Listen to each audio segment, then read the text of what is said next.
বাংলার জমিন শান্তির জমিন। এই শান্তির জমিনে যদি কেউ উদ্যোগ প্রদর্শন করতে চায়, আল্লাহর কসম করে বলছে আমরা হাতে হাত বুটিয়ে বসে থাকবো না ইনশাআল্লাহ। আর কতজন ভাই মারা গেলে আমাদের হুঁশ ফিরবে? আমরা আমাদের ঊর্ধ্বতন কর্তৃপক্ষকে বিনয়ের সাথে অনুরোধ করব, যারা বিরোধী করে আমাদের মুসলিম ভাইদেরকে এভাবে রাস্তার মধ্যে কুপিয়ে হত্যা করেছে, জবাই করেছে, এরকম নৃশংস শয়তানি এবং সন্ত্রাসী কর্মকাণ্ডের তীব্র নিন্দা এবং প্রতিবাদ জানানোর পাশাপাশি আমরা এর উপযুক্ত বিচার দাবি করি। এখানে অনেক মুরব্বী কেরাম আছেন, আমি ছোট মানুষ, বেশি কথা বলতে যাচ্ছি না। আমরা একটা দাবি উত্থাপন করতে চাই, বাংলার জমিন শান্তির জমিন। এই শান্তির জমিনে যদি কেউ উদ্যোগ প্রদর্শন করতে চায়, আল্লাহর কসম করে বলছে আমরা হাতে হাত বুটিয়ে বসে থাকবো না ইনশাআল্লাহ। বর্তমান গভর্নমেন্টকে বলতে চাই, আমাদের রক্তের বিনিময়ে এই দেশে গত 5 আগস্ট বিজয় অর্জন হয়েছে। আমাদের রক্তের উপর আপনারা এই গভর্নমেন্টে আসীন হয়েছেন, তাই আমাদের দাবি আপনাদেরকে মানতে হবে।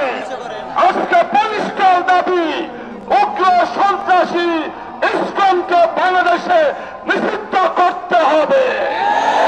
যদি নিষিদ্ধ করে না হয়, যেমনিভাবে এদেশের জনগণ বাংলাদেশকে আওয়ামী লীগকে বিতাড়িত করেছে, তেমনিভাবে বাংলাদেশ থেকে ইসকনকে বিতাড়িত করে ছাড়বে ইনশাআল্লাহ। আল্লাহর জমিনে আমরা কোথাও কোন ইসকনকে দাঁড়াতে দিব না ইনশাআল্লাহ। সর্বশেষ কথা, ইসকনের বিরুদ্ধে বলা মানে হিন্দু ভাইদের বিরুদ্ধে বলা নয়। হিন্দু ভাইদেরকে বলছি, আমরা আপনাদেরকে প্রোটেকশন দিব, আমরা আপনাদেরকে নিরাপত্তা দিব। আপনারা আর ইসকন এক নয়। আমরা হিন্দু ভাইদের নিরাপত্তাতে রাজি আছি এবং কিন্তু ইসকনকে সহ্য করতে রাজি নয়।